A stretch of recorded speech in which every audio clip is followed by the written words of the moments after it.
Exactly 1 week after their triumphant entry into Tripoli, the 8th Army, still in hot pursuit of Rommel's retreating forces, crossed the border into Tunisia.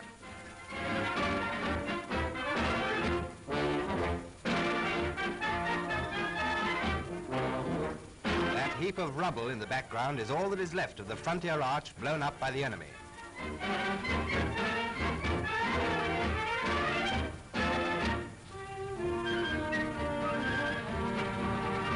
In spite of thousands of landmines laid by the hastily retreating enemy and under appalling weather conditions, the 8th Army forges ahead.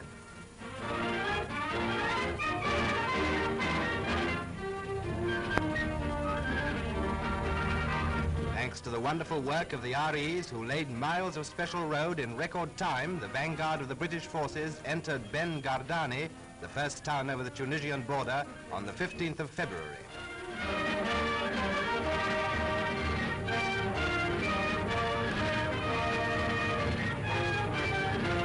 The troops quickly made friends with the local population.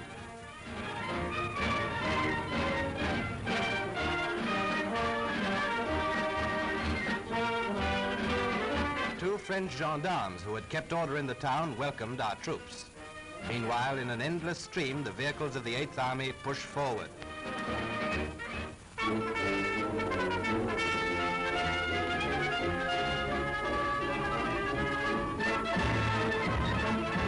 Airborne forces, paratroops, and airborne infantry are the newest arm of the service, but one which has already won its spurs on the battlefields in North Africa.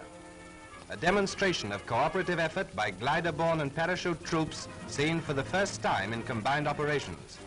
The paratroops' job is to act as shock troops, capture an airfield, seize a position, or disrupt communications in the rear of the enemy. Most of their weapons are collected from containers released from the plane by easily identifiable parachutes. Now they set about their swift attack.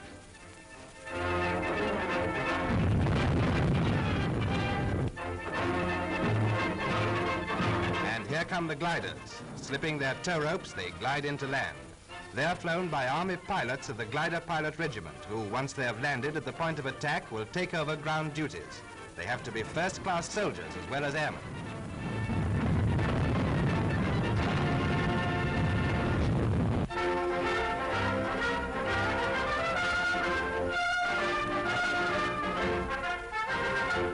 Many of you will remember the gallant Abyssinian Army who fought so desperately against the Italian in the days before their country regained its freedom.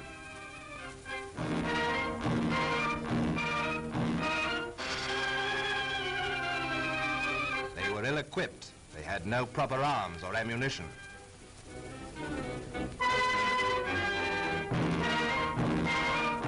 Compare them as they are today, a year after the signing of the pact between Great Britain and Ethiopia. Well-trained, disciplined, and armed with guns captured from the Italians, they are now a highly trained army. Under the guidance of the British military mission to Ethiopia and trained by British officers and NCOs, the Abyssinians are determined to see that their country will never be oppressed again.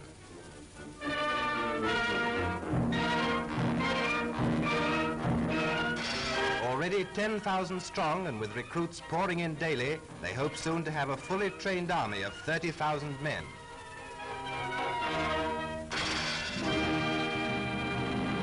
With clock-like precision, they handle their guns.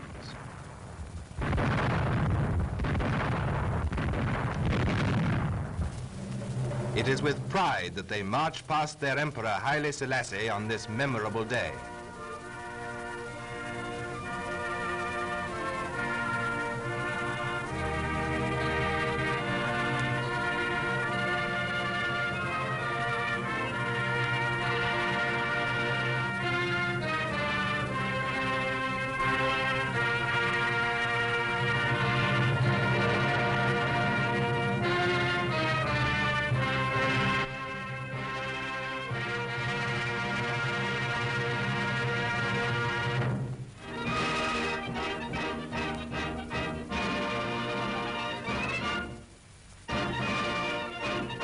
Since the entry of Japan into the war, South Africa itself becomes more and more a vital factor as a bastion of defense against the U-boat menace. And her men of the Navy undergo intensive training at the naval base before taking up their duties, keeping the seas and shores clear of the enemy.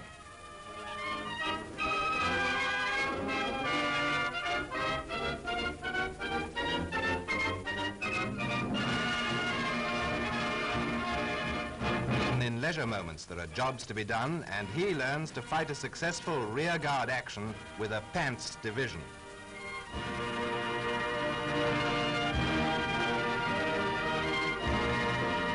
If a hostile ship were to be sighted off the South African shores, a well-knit defense organization would immediately swing into action, ready to meet the enemy with fire. Women artillery specialists get busy coordinating reports received from different observation posts along the coast, and from information received, they work out the range of the target and pass details to the batteries.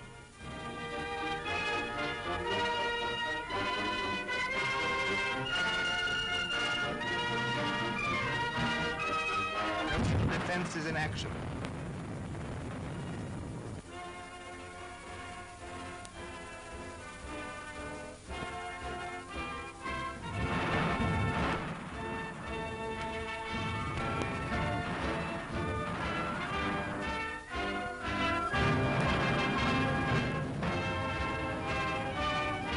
Streamlined and built for speed, these crash boats fulfill the role of lifesavers in case any of the pilots who keep a ceaseless vigil over the sea lanes has to bail out.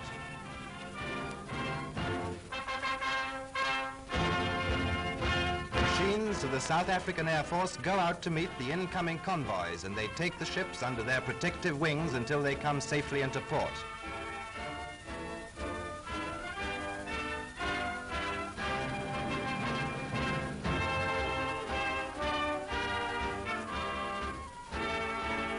South Africa is truly playing her part in this war for freedom.